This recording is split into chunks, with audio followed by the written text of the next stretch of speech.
Assalamualaikum warahmatullahi wabarakatuh. Berjumpa lagi dengan Mas Kanto Channel.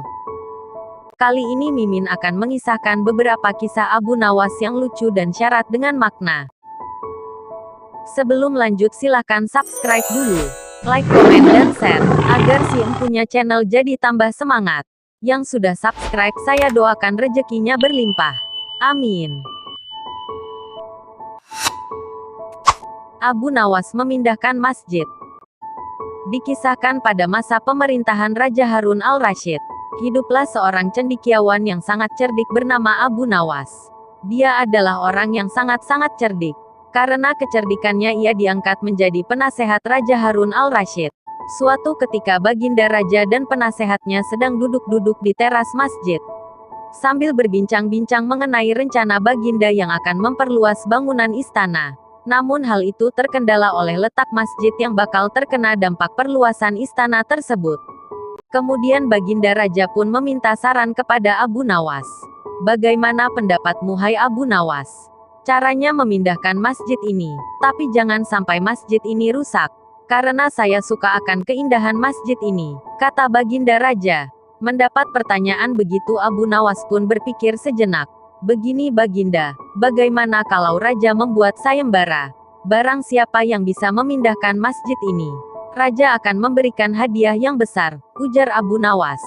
Dengan saran penasehat ini Baginda Raja pun setuju. Baiklah, kalau begitu segera umumkan kepada rakyat. Barang siapa yang dapat memindahkan masjid ini tanpa ada kerusakan sedikit pun, maka akan kuberi unta sebanyak 50 ekor, kata Baginda Raja. Maka diumumkanlah sayembara Baginda Raja ini ke seluruh masyarakat. Sehingga gemparlah rakyat atas sayembara Raja tersebut. Banyak rakyat yang mendaftar dengan tim-tim yang bervariasi jumlahnya. Hingga pada hari yang telah ditentukan, maka seluruh rakyat berkumpul di depan masjid yang akan dipindahkan. Wahai rakyatku yang kucintai, aku mengadakan sayembara ini untuk membuat sebuah istana supaya lebih megah. Sehingga bangsa lain akan lebih hormat dengan negara kita. Barang siapa yang mampu memindahkan masjid ini, maka saya akan berikan kepadanya 50 ekor unta yang gemuk-gemuk, kata Baginda Raja Harun al-Rasyid. Rakyat pun menyambutnya dengan tepuk tangan. Hingga akhirnya tibalah saatnya sayembara dimulai. Namun dari para peserta yang mendaftar ini, tidak ada satupun yang sanggup memindahkannya. Sehingga Baginda Raja pun menjadi bingung. Kenapa dari peserta sayembara yang jumlahnya ratusan orang tersebut, tidak ada yang mampu mengerjakannya. Di tengah kegundahan Baginda Raja ini, majulah Abu Nawas ke depan Baginda dan seluruh rakyat yang berkumpul. Baginda, izinkanlah hamba yang melaksanakan tugas ini sendirian. Karena para peserta sudah tak ada yang sanggup, ujar Abu Nawas. Sendiri? Tanya Baginda Raja penasaran. Iya Baginda, kata Abu Nawas meyakinkan. Apa kamu sanggup penasehat? Kata Baginda lagi. Sanggup Baginda, tapi ada syaratnya. Jelas Abu Nawas. Apa syaratnya? Pasti ku penuhi, kata Baginda dengan penuh semangat. Benarkah Baginda akan memenuhi syarat saya? Kata Abu Nawas memastikan. Benar, coba katakan, kata Baginda. Masjid ini akan saya pikul sendirian. Asalkan ada yang mau meletakkannya di atas pundak saya, kata Abu Nawas. Raja pun berpikir, bagaimana cara meletakkan masjid di atas pundak Abu Nawas. Sedangkan peserta yang ratusan orang saja tidak ada yang sanggup menggeser sedikit pun masjid ini. Kemudian Raja pun berkata kepada Abu Nawas. Sebenarnya apa maksudmu Abu Nawas? Tanya Baginda. Sebesar itulah beban yang ada di pundak Baginda untuk memakmurkan rakyat Baginda. Dibandingkan hanya memikirkan keindahan istana Raja yang tidak begitu penting, maka lebih utamakan kemakmuran rakyat terlebih dahulu, kata Abu Nawas. Mendengar perkataan Abu Nawas tersebut, maka Baginda Raja Harun al-Rasyid pun mengerti maksudnya.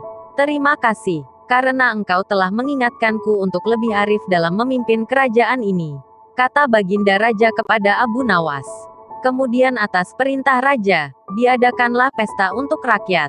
Semua ditanggung biayanya oleh Baginda Raja. Balas dendam Abu Nawas. Pada suatu hari Abu Nawas terlihat murung. Ia hanya tertunduk lesu mendengarkan penuturan istrinya yang mengatakan, kalau beberapa pekerja kerajaan atas titah Raja Harun membongkar rumahnya, Raja berdalih bahwa itu dilakukan karena bermimpi kalau di bawah rumahnya terpendam emas dan permata yang tak ternilai harganya. Namun, setelah mereka terus-menerus menggali, ternyata emas dan permata tidak juga ditemukan. Parahnya, sang raja juga tidak mau meminta maaf dan mengganti rugi sedikit pun kepada Abu Nawas. Karena itulah Abu Nawas sakit hati dan memendam rasa dendam kepada sang raja yang merusak rumahnya. Lama Abu Nawas memeras otak, namun belum juga ia menemukan muslihat untuk membalas perbuatan Baginda. Makanan yang dihidangkan istrinya pun tidak dimakan karena nafsu makannya telah lenyap. Keesokan harinya Abu Nawas melihat banyak lalat mulai menyerbu makanannya yang sudah mulai basi. Begitu melihat lalat-lalat itu berterbangan, Abu Nawas tiba-tiba saja tertawa riang seolah mendapatkan ide. "Tolong ambilkan kain penutup untuk makananku dan sebatang besi," kata Abu Nawas kepada istrinya. Dengan wajah berseri-seri, Abu Nawas berangkat menuju istana. Setiba di istana, Abu Nawas membungkuk memberi hormat kepada Raja Harun. Raja Harun terkejut atas kedatangan Abu Nawas di hadapan para menterinya. Raja Harun mempersilahkan Abu Nawas untuk menghadap.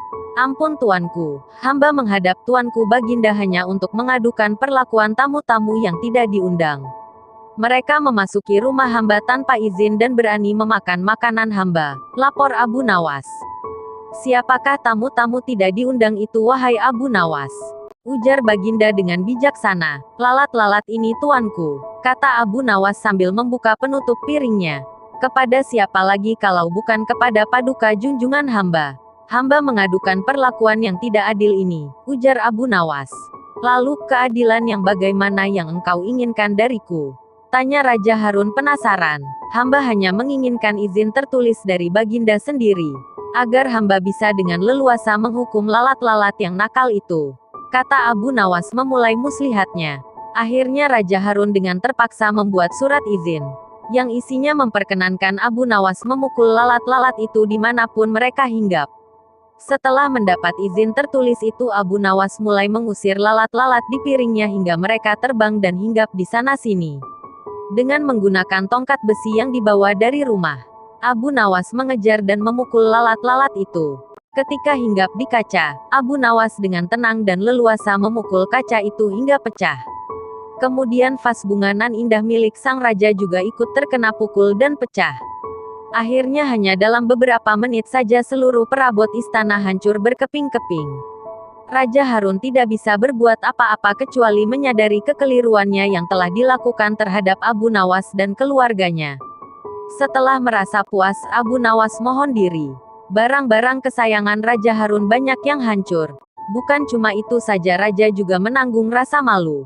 Kini dia sadar betapa kelirunya, telah berbuat semena-mena kepada Abu Nawas.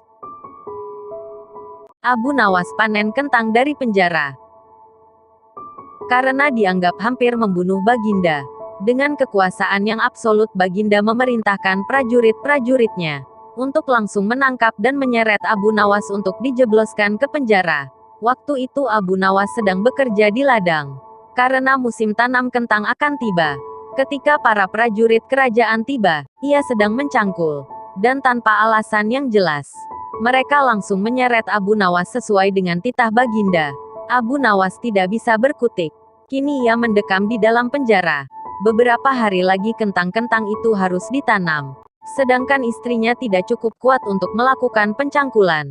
Abu Nawas tahu bahwa tetangga-tetangganya tidak akan bersedia membantu istrinya. Sebab mereka juga sibuk dengan pekerjaan mereka masing-masing. Tidak ada yang bisa dilakukan di dalam penjara kecuali mencari jalan keluar.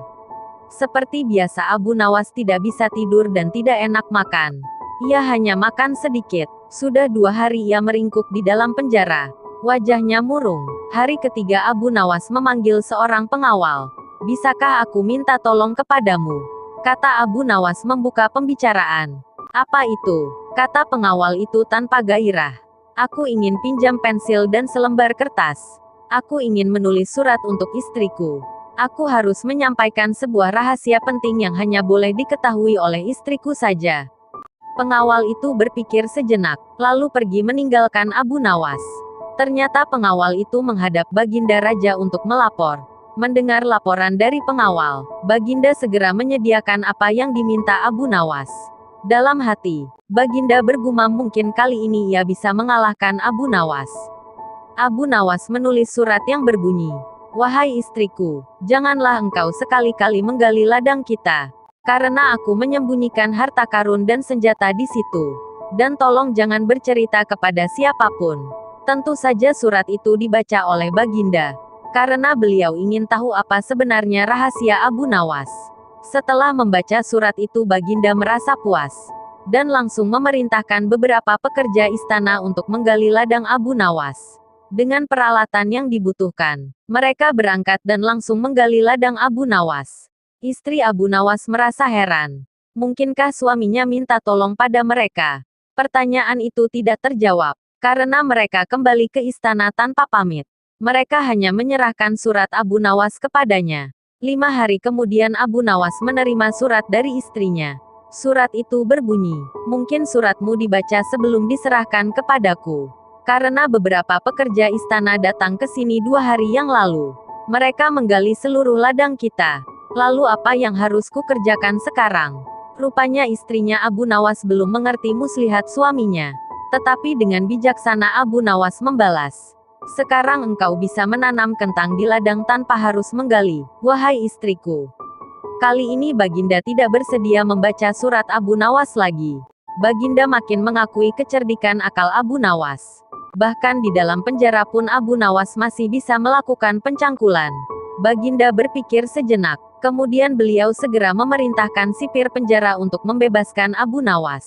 Baginda Raja tidak ingin menanggung resiko yang lebih buruk. Karena akal Abu Nawas tidak bisa ditebak. Bahkan di dalam penjara pun Abu Nawas masih sanggup menyusahkan orang. Keputusan yang dibuat Baginda Raja untuk melepaskan Abu Nawas memang sangat tepat. Karena bila sampai Abu Nawas bertambah sakit hati, maka tidak mustahil kesusahan yang akan ditimbulkan akan semakin gawat. Kini hidung Abu Nawas sudah bisa menghisap udara kebebasan. Istri Abu Nawas menyambut gembira kedatangan suami yang selama ini sangat dirindukan. Abu Nawas juga riang, apalagi melihat tanaman kentangnya akan membuahkan hasil yang bisa dipetik dalam waktu dekat.